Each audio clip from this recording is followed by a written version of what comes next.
करते समय, तुलसी को जल चढ़ाते समय, अभिषेक पूजन करते समय, घर में आप पूजन कर रहे हैं उस समय पर तुलसी को जल चढ़ा रहे हो, उस समय पर पीपल की पूजन कर रहे हो, उस समय पर बेलपत्री का पूजन कर रहे हो, उस समय पर आंवले का पूजन कर रहे हो, उस समय पर या कोई पूजन भजन आप कर रहे हैं उस समय पर दरवाजे पर अगर 3 सामने खड़े हो जाते हैं तो ये समझ लेना कि आपकी पूजा को भगवान ने स्वीकार कर लिया। कौन 3 है उसका स्मरण करिएगा। पहला, पूजन करते समय, भगवान की आराधना करते समय अंदर मंदिर में अपने घर में बैठकर आप भगवान निला रहे हैं, भगवान की पूजन कर रहे हैं, अर्चना कर रहे हैं, सेवा कर रहे हैं, माला जाप कर रहे हैं, पूजन अर्चना कर रहे हैं, तुलसी को जल चढ़ा रहे हैं, उस समय पर 3 का दर्शन अगर आपको हो जाता है, आपके दरवाजे पर अगर आ जाते हैं तो आपका समझ लेना पूजा स्वीकार हो गया। पहले नंबर पर पूजन करते समय दरवाजे पर गौ माता आकर खड़ी हो जाए, समझ लो तुम्हारा पूजन सफल हो गया। आप पूजन कर रहे हैं अंदर से, गाय रंभा रही है, आप पूजन कर रहे हैं अंदर से, गौ माता गौमूत्र कर रही है, आप पूजन कर रहे हैं अंदर से, गौ माता गोबर कर रही है, आप पूजन कर रहे हैं अंदर से और गाय दरवाजे पर आकर खड़ी हो गई। तुम्हारी अर्चना में, तुम्हारी आराधना में, तुम्हारी साधना में गौ माता तुम्हारे सामने आकर खड़ी हो जाए। पूजन के समय पर अचानक आकर तुम्हारे द्वार पर तुम तुलसी को जल चढ़ा रहे हो, तुम्हारे दरवाजे पर आ जाए। और मेरा विश्वास कहता है, यहाँ जितनी मेरी जीजियां बैठी हैं, यहाँ जितने मेरे जीजा बैठे हैं, ये मेरा विश्वास कहता है आपके साथ कभी ना कभी ये जरूर हुआ होगा। पूजन के समय पर गौ माता का दर्शन होता ही, ये मेरा विश्वास कहता है। और ये कब होता है? जिस दिन आपका चित्त, मन, वृत्ति भगवान में रमी हो। चाहे तुम राम जपो, हनुमान जपो, शिव जपो, तुम्हारी मर्जी पड़े वो जपो। तुम देवी की भी पूजन कर रहे हो, किसी की देवता की पूजन कर रहे हो, कुल देवता की पूजन कर रहे हो, दिल से कर रहे हो, तो ये 3 का अगर दर्शन हो जाए तो कार्य सफल है। पहला, जम के बोलो, गौ माता। दूसरे नंबर पर हमारे यहाँ हम पूजन में लगे हुए हैं, आराधना में लगे हुए हैं, भगवान की अविरल भक्ति में लगे हुए हैं, भगवान की पूजन, आराधना और भक्ति में हम तल्लीन हैं। और दूसरे नंबर पर उस पूजन करते समय पर तुम्हारे घर की बहन बेटी तुम्हारे दरवाजे पर आ जाए तो समझ लो पूजन सफल हुआ है। क्या बहन बेटी के आने से पूजन सफल हो सकता है?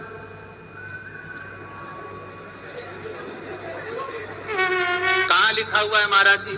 आप इतनी बड़ी बड़ी बातें कहते हो, पूछने वाले पूछ सकते हैं, कहने वाले कह सकते हैं, आपने कैसे कह दिया कि बहन बेटी के आने से सफल हो जाता करे? तो आप उठाओ, हिमालय राज का बेटा बाणासुर से दोस्ती कर लेता, माता पार्वती का भाई बाणासुर से दोस्ती कर लेता है, और दोस्ती कर लेता है तो उसके चुंगल में फंस जाता है, बाणासुर के चुंगल में। भाई संकट में आ जाता है। आज हिमालय राज और मैनावती दोनों बैठकर भगवान की आराधना कर रहे थे, इतने में पार्वती का आगमन हो जाता है। पार्वती ने आते से ही देखा, पिताजी आप आराधना कर रहे हो, पूजन कर रहे हो, किस लिए, क्यों? मैनावती ने कहा तेरा भाई संकट में घिरा हुआ है। पार्वती ने कहा क्यों चिंता करते हो, क्यों चिंता करते हो? पिताजी मैं आई हूं ना, चिंता मिटा दूंगी, चिंता मिटा दूंगी, आप चिंता ना करें। क्या हुआ? बाणासुर तेरे भाई को कष्ट दे रहा। बेटी पार्वती ने संकल्प ले लिया, उस बाणासुर का अंत मैं करूंगी। ना भगवान ब्रह्मा बाणासुर को मार सके, ना भगवान कृष्ण बाणासुर को मार सके। बाणासुर की कन्या भगवान कृष्ण के पास में, वहां उनके पौत्र के पास में गई, भगवान कृष्ण का युद्ध बाणासुर के साथ हुआ, 1000 भुजा, तो बाणासुर को भगवान कृष्ण नहीं मार सके। बाणासुर को न नारायण मार सके, न ब्रह्मा मार सके, बाणासुर को न शंकर मार सके, क्योंकि शिव ने तो वर दिया था। बाणासुर को केवल मारा है तो माता पार्वती अर्ध कुमारी बनकर संहार कर कर चली जाती।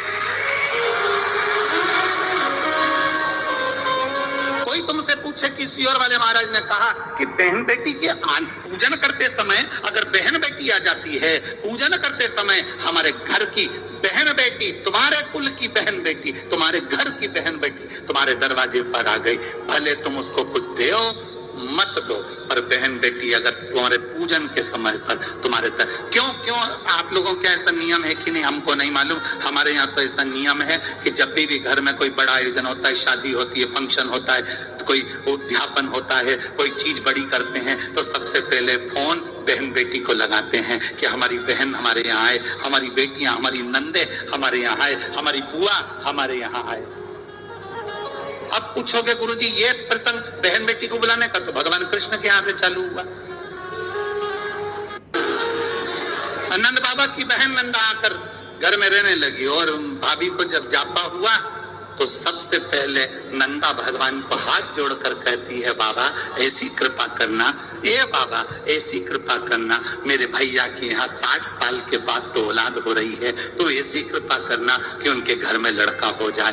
और नंदा हाथ जोड़ती जोड़ती जोड़ती जोड़ती यशोदा जी के कक्ष में गई, और जो कक्ष में गई जाकर जो दर्शन करा तो लाला का दर्शन था। नंदा खुश हो गई, थाली उठाकर बजाने लगी कलदार से, और एक थाली को उठाकर उस नंदा ने बजाया, थाली को उठाकर। कांसे की थाली, पीतल की थाली, तांबे की थाली, जिसके घर में बजती थी उसके घर में शुभ संदेश आता था। आज के जमाने में स्टील बजता है। अब आजकल के जमाने में तांबा पीतल कांसा बजाते नहीं है। आज के जमाने में तो जरा सी देर में बस बच्चा हुआ है, सूचना मिल गई, बैंड बाजा बजवा दो, ढोल नगाड़े बजवा। नंदा ने थाली बजाई थी और फिर आवाज आई थी, नंद घर आनंद,